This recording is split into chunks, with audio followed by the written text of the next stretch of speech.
አለን በኢትዮጵያ እንደምን ከረማችሁ ውድ የዩቲዩብ ቻናል ተከታታዮች። ዛሬ 10 የአርሴናል ኮከቦች ስምና ትርጉም ዝርዝር ይዤ መጥቻለሁ። እስከ መጨረሻው ተከታተሉ። ቻናሌንም ለሌሎች እንዲዳረስ ሼር እንድታደርጉት በአክብሮት እጠይቃለሁ። ውድ ተከታታዮች፣ የአርሴናል ኮከቦች የስም ትርጉምና ዝርዝር።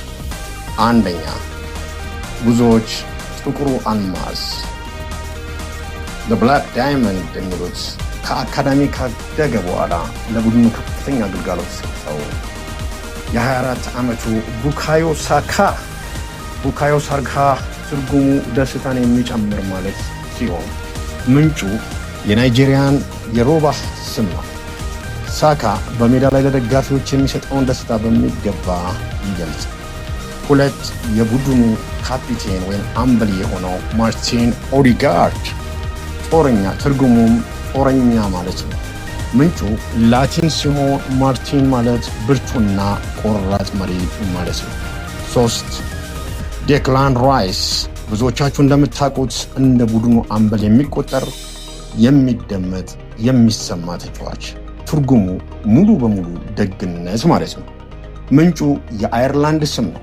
ራይስ በቡድን ውስጥ ያለውን መልካም ስነ ምግባርና ታታሪነት ያሳያል። 4 በአርሴናል ውስጥ ብዙ ደጋፊዎች እንደሚያውቁት 3 ጋብርኤሎች ይገኛሉ። ጋብርኤል ማጋሌሽ፣ ማርቲኔሊ እና ጋብርኤል ጀሱስ። ትርጉሙ ፈጣሪ ኃይሌ ነው። God is my strength።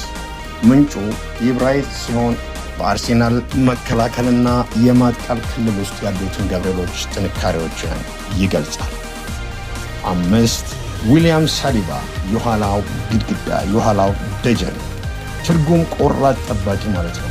ምንጩ የጥንታውያን የጀርመን ቋንቋ ነው።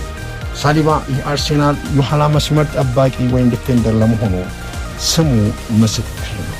6 ሊያንድሮ ትሮሳርድ። ይህ ተጫዋች ከብራይተን ከፈረመበት ጊዜ ጀምሮ ለአርሴናል ብዙ ግልጋሎቶችን እንደሰጠ ሁሉም የአርሴናል ደጋፊ የሚያውቀው ሀቅ ነው።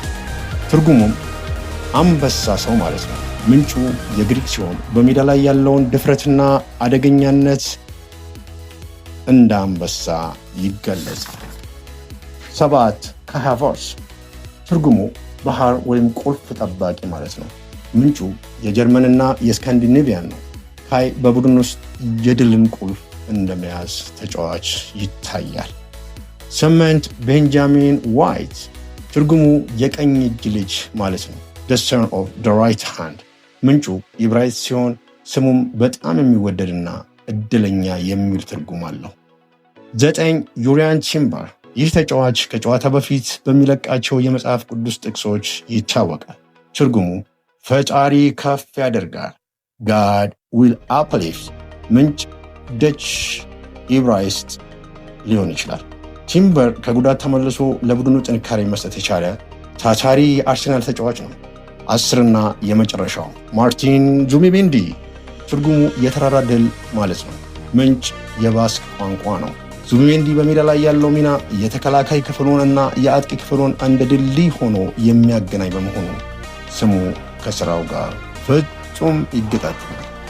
ውድ የዩቲዩብ ቻናል ተከታታዮች፣ ተጨማሪ እንዲህ አይነት መረጃዎች ለመከታተል ድረ ገጻችንን በኮሜንት ላይ ያገኛሉ።